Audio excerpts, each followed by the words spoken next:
Ăsta zâmbă, Caterin, că mă face, zic eu.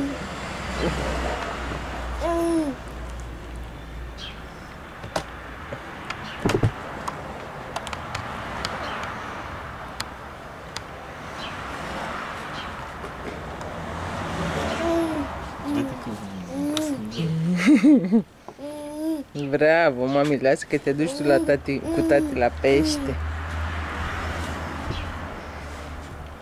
Și aduceți cu mami pești mari. Gata, tati, hai. Hai, gata. Hai, ia fă pa. Matei, pa, mami, pa. Hai, tati, lasă că te faci de... Hai că stai lângă tati aici. Matei, pa. Pa, mami. Nu, dar nu vrei să-mi arăți și mie să-mi faci pa?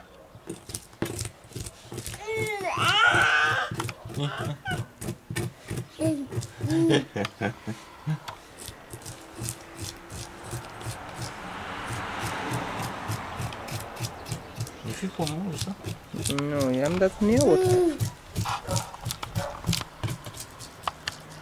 Hai, ne mai vedem.